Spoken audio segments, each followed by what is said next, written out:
about light-skinned Jermaine. Y'all want to hear about some beef. Y'all want to hear what he may delete later. What is light-skinned Jermaine going to delete later? Is he going to delete it now? He might as well delete it now. Because, God damn it, after dropping the number one, after having the number one song on iTunes with 7 Minute Drill, the song that was the response to Like That by Kendrick Lamar, light-skinned Jermaine Cole, a.k.a. J. Cole, tend to have a little bit of regrets about dropping the track 7 Minute Drill. And again, Kendrick Lamar dropped Like That, but before he dropped Like That, Kendrick Lamar was just responding to a first-person shooter. And first-person shooter, Jermaine J. Cole, says that Kendrick, Aubrey, and me is what make up the big three. He also said that if they the big three, then he feels like Muhammad Ali. So that's telling him and telling the world and telling his opponents that he's better than them because he feels like he's the greatest, even though he gave Kendrick Lamar props. So some folks say that why Kendrick Lamar came from them boys out of nowhere. No. Them boys mentioned K. Lamar first. Them boys called Candyman's name. And maybe it's not them boys. Maybe it's just J. Cole. But Kendrick been hearing a couple of subs that Drake been having for some years now. Kendrick be going directly at Drake every now and then. I like to believe that some of his hits actually, Damn, Be Humble, Sit Down, I think had a couple of shots at Drake. King Kunta had a couple of shots at Drake. You know, remember when he said, a rapper with a ghostwriter, what the hell happened? Know what I'm saying? And, you know, but yeah, that's neither here nor there. Again, there's been a couple of shots sent back and forth for the last couple of years, but on First Person Shooter, when J. Cole calls out Kendrick Lamar as being a part of the big three, he kind of initiates the engagement right there. He engaged in battle right with that statement. And he also said that the Spider-Man meme is me looking at Drake, meaning that me and Drake are number one or at the top and everybody else is below us. And if you know, somebody like Kendrick Lamar that feel like they've been dropping, you know, quality, you know, inspiring, insightful, creative music that has been saying a little more than just, hey, I got a lot of money, I got a lot of hoes, and I could buy a lot of clothes, and I got a lot of cars, and y'all bitches want to be with me, but they'll be with me if I steal them from you.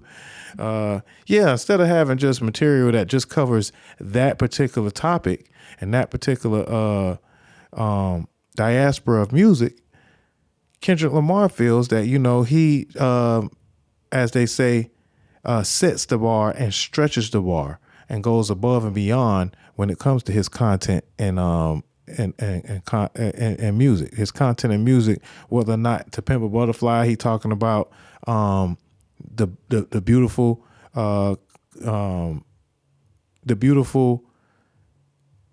levels to being black. Whether he talking about in Good Kid, Mad City, the dangers and the experience of being a young black man out of Compton, California, fighting temptations to be in gangs and to do home invasions and to dream of making it, you know, with music. You know, the album's a classic. If he talking about Damn, where he kind of goes a little bit more commercial, but still gets his point across and talks therapy type songs. He talks about his parents and his music. And then he came all the way with the self-reflecting, the reflection music that he made with the last album, Mr. Morale and the Big Steppers, because it basically was a big therapy album. Yeah, so a lot of folks feel like Kendrick Lamar's music is a little too different. They feel like he takes a long time to come out with his music, and they like to hold that against him. They feel like Kendrick Lamar doesn't have the commercial appeal to be played in parties, but actually Kendrick has a song for every situation, and most of his music is very conscious of growth, of getting better, of being your better self, and of just, again, taking what we already have and just trying, at least attempting to make it more interesting, more creative, and just different. And so, he dares to be different, basically. And a lot of people like to, feel the way they feel. But when Jermaine Cole got on the 7-minute drill and said that Kendrick Lamar first album was a classic, right there he was giving that man props. So it was kind of hard for me to consider J. Cole dissing the man when he said, hey, your first album is a classic. So then he come back and say, your second album made me fall asleep. And that's where he kind of messed up at. That was like one of his first mistakes, kind of messed up at. Let me see if I could find the rhymes to this J. Cole 7-minute drill. Lights out, yeah, my dog stats.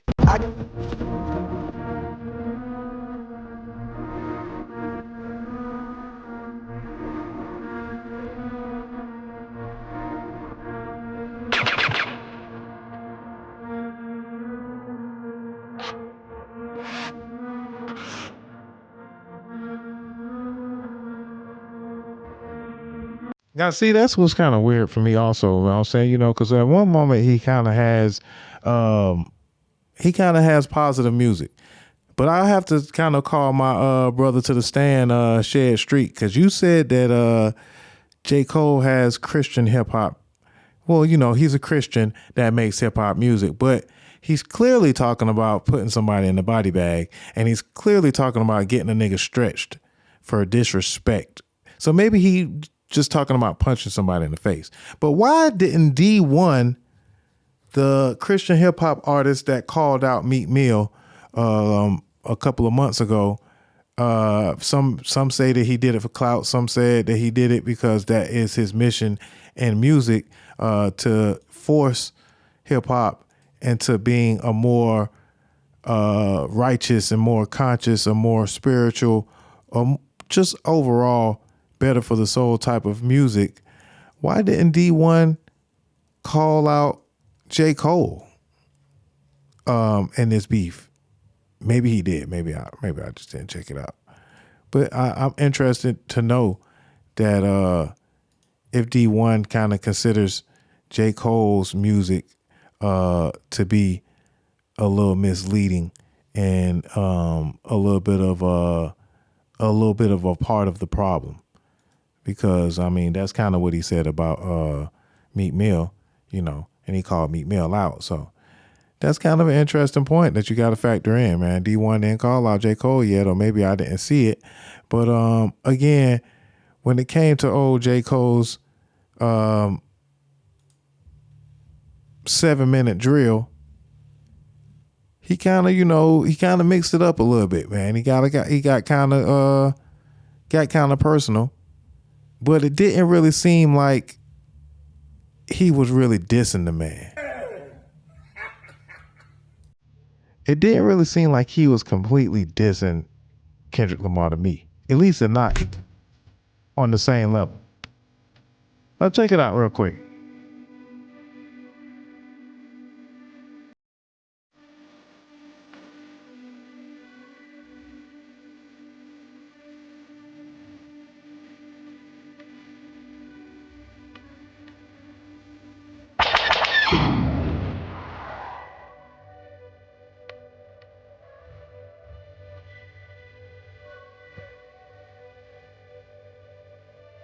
Now, hold on right there. That's where we got to kind of stop for just 1 second. So Jermaine J. Cole says, your first shit was classic. Your last shit was tragic. Your second shit put niggas to sleep, but they gassed it. Now, I beg to differ. There's a couple of things wrong with this particular rhyme, group of rhymes. And we'll start with first thing first. How are you going to be dissing somebody but calling their, you got to be honest. It was a classic.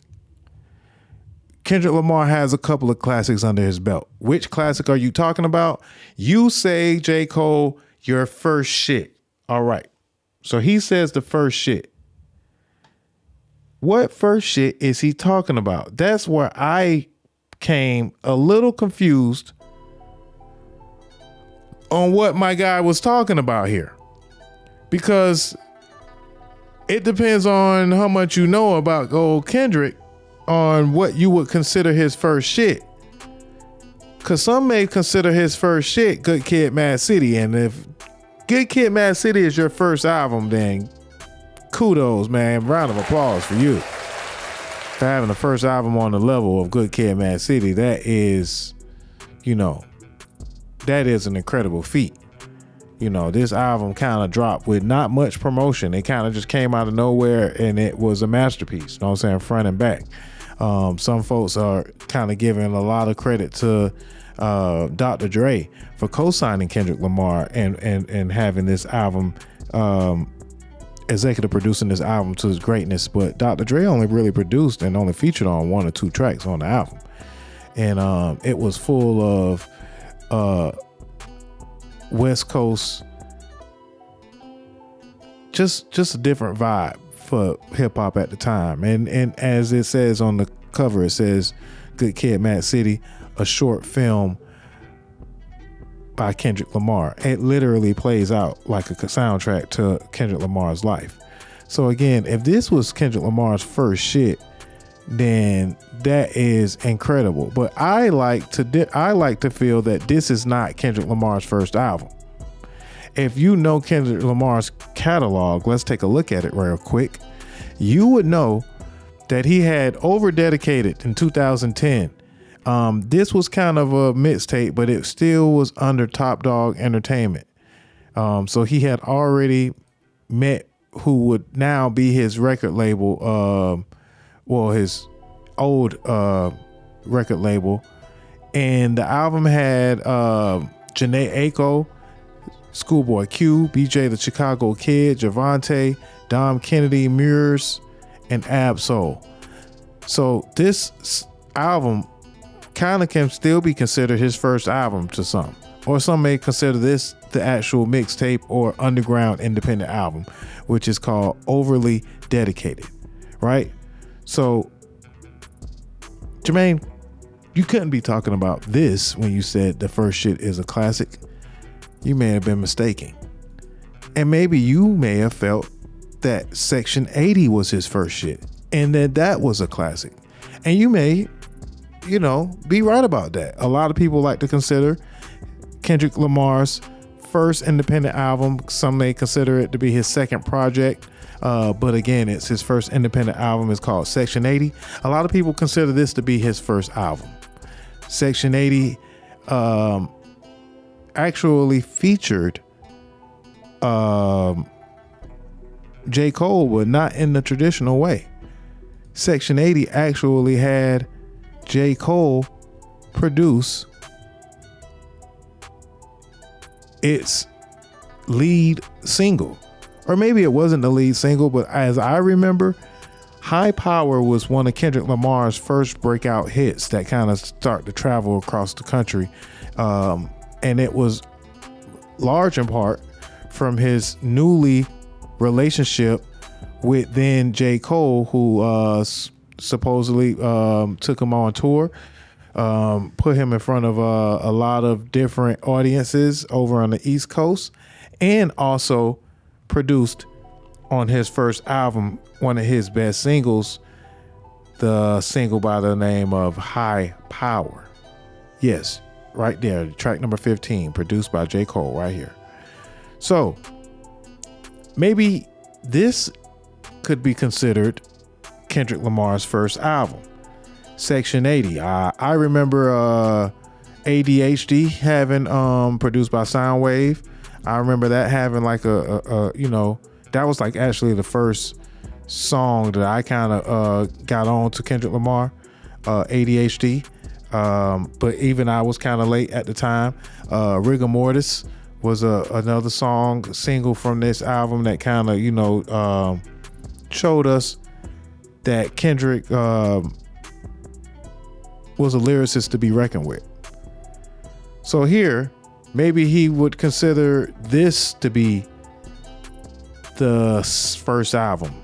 And when he said your first shit was a classic, your second shit, your last shit was tragic, your second shit was, put niggas to sleep, but they gassed it. So in that case, maybe he's talking about the second album being Good Kid, Mad City. And in that case, that is where the confusion starts, because this came out in 2012, and this is kind of considered Kendrick Lamar's first album, but a lot of people that know Kendrick Lamar's body of work, his discography, would consider this to be his second album, but the first classic album, bar none. Good Kid, Mad City. And I've already talked about it enough. If you don't know how powerful this album is as a hip hop project, then you probably don't know hip hop projects when it comes to the best of that hip hop has to offer. But this album is phenomenal.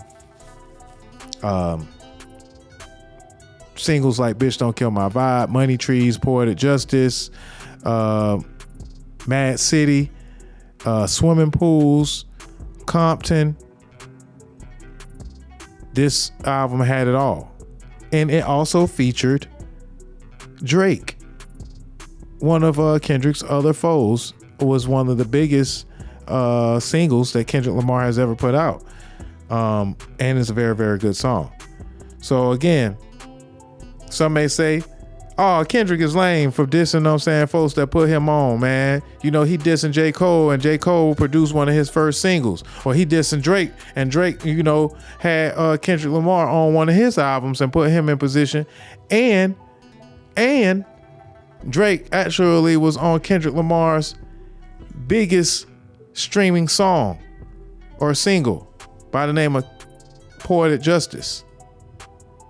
So after having that type of gift from big artists like Drake and J. Cole, why would Kendrick Lamar go up against guys who, helped him once upon a time? And in case you don't remember, when Drake had Kendrick Lamar on his album, on this particular album, Take Care, Kendrick Lamar had a whole interlude, a track to himself. Yeah, let's go down the track. Let's go down the track listing. It was called Buried Alive. Yeah, number 7. Buried Alive. It was an interlude that featured Kendrick Lamar on Drake's album. And this came out when? 2011, November 2011, before Kendrick Lamar dropped Good Kid, Mad City. So some may say that Drake very well had a lot to do with the initial success of Kendrick Lamar. And maybe he did, but he ain't writing the rhymes for him, is he? Is he writing the rhymes for him?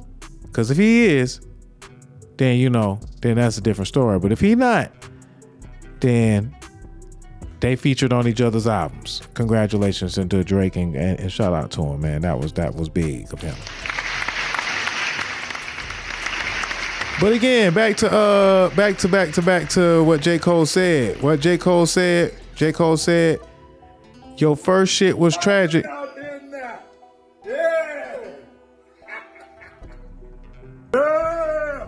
They squabbling out there now.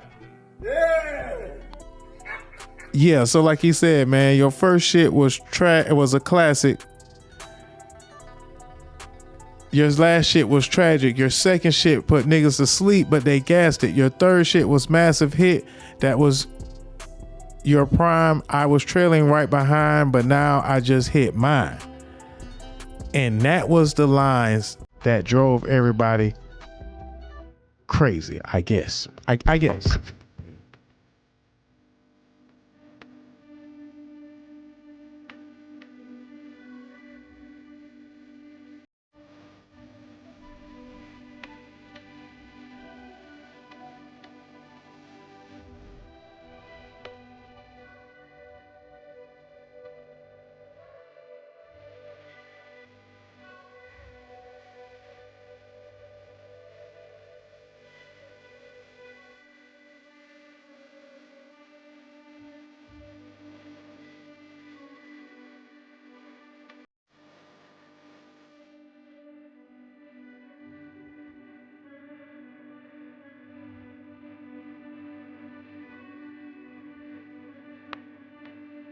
Okay, wait, right there. Now, J. Cole, that was kind of a hard line. That boy said, hey, F the Grammys. Them crackers ain't never done nothing for me. But hold on, bro.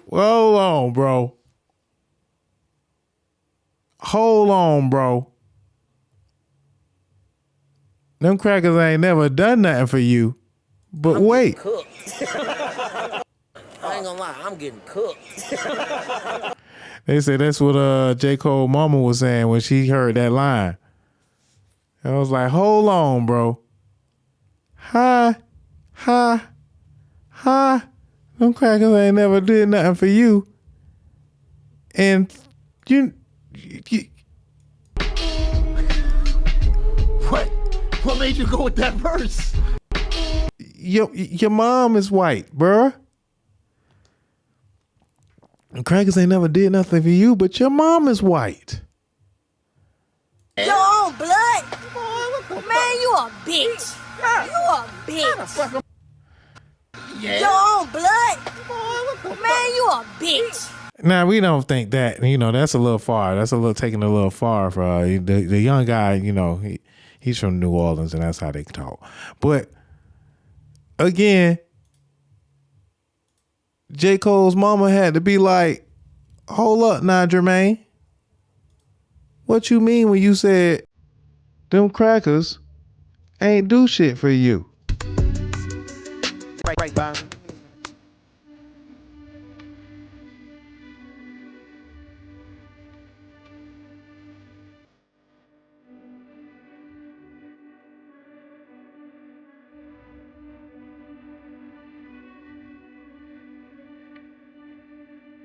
Now, that's not necessarily true because you want the prestige. You went around saying that you were the best rapper in this shit and you was goddamn battling everybody on their own track, going, where no man will go before, whether you had to go overseas, whether you had to go in the trenches, whether you had to go rap with some females, whether you had to kind of rap with Gucci Man and Atlanta, whether you had to go with 21 Savage, whether you had to go rock with Drake.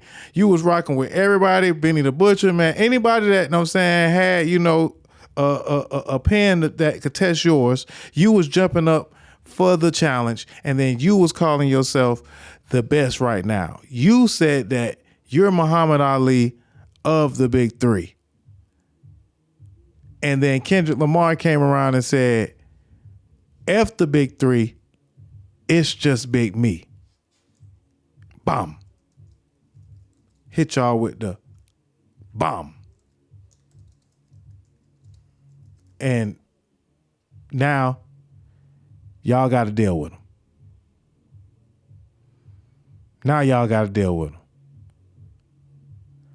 So yeah, man, again, I'm here for it all. But what I'm not here for is what that guy Jermaine Cole did over the weekend, man. He